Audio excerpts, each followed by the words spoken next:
Един от компонентите на имунния отговор е системата на комплемента. Принадлежи към неспецифичния вроден имунитет. Както самото име посочва, допълва и подпомага имунния отговор. Системата на комплемента не се състои от клетки, състои се от протеини, чиято основна функция е да идентифицират и елиминират вируси, бактерии и паразити, а също и да изчистват организма от клетъчни остатъци. Тези протеини се синтезират основно от клетките на черния дроб и постъпват в кръвната плазма, където циркулират като неактивни прекурсори пропротеини.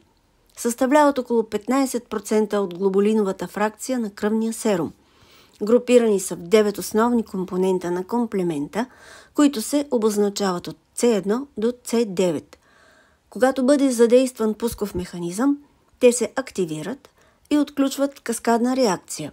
Обикновено такъв пусков механизъм е присъствието на микроорганизми или увредени тъкани. За да се активират, първо преминават в мястото на увреждане и там се активират. В кръвния поток има само неактивиран комплемент.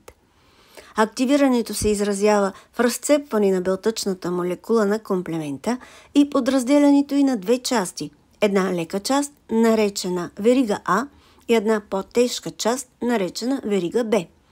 Леката част се освобождава в плазмата и отключва активиране на други клетки на имунната система, отговорни за индуцирането на възпалителни процеси. Тежкият фрагмент Б участва в каскада от реакции, чиято крайна цел е разрушаването на патогена. Процесът на активация на комплемента може да се осъществи по 3 пътя – класически, алтернативен и лецитинов път. Ключов фактор при всички е фракцията C3, след чието активиране пътят е общ и завършва субсонизация, лизис и възпалителни процеси. Класическият път се активира от комплекси антиген-антитяло, в които участват антитела от типа М и Ж.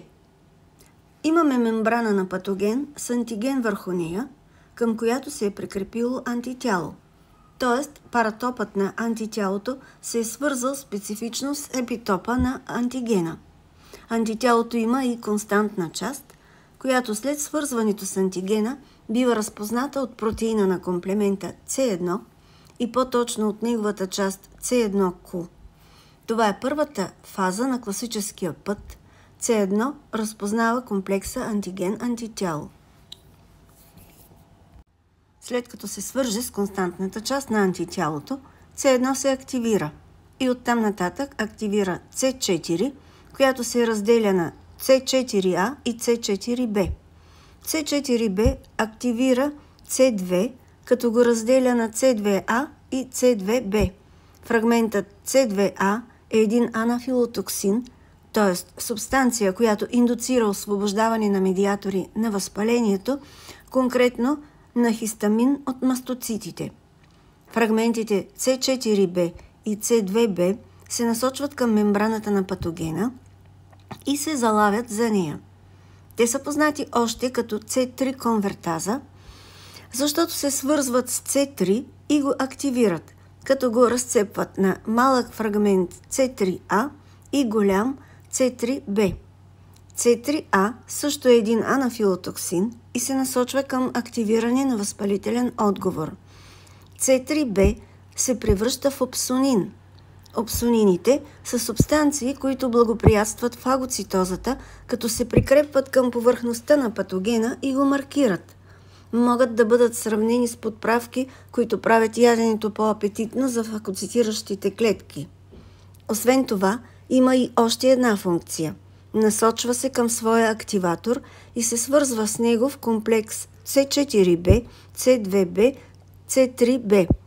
Този комплекс се нарича още C5 конвертаза, защото активира C5, разделяйки го на C5A и C5B. C5A отново е анафилотоксин, който ще предизвика остра възпалителна реакция.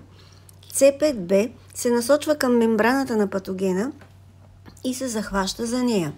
След това тук започват да пристигат C6, след него C7 и C8 и последно идват големи количества от протеините C9, които формират един канал, който представлява голяма пора в мембраната на патогена, и целият този комплекс C5, C6, C7, C8, C9 се нарича комплекс за мембранна атака, МАК, Membrane Attack Complex.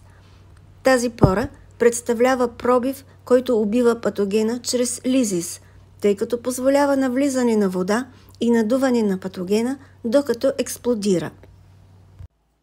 Като резюме, класическият път започва с активирането на C1 до образуването на комплекса за мембранна атака и лизис на патогена, като междувременно се образуват и много опсонини, които се прикрепват към мембраните, за да привличат макрофагите, и също се отделят много анафилотоксини, които предизвикват възпалителни реакции.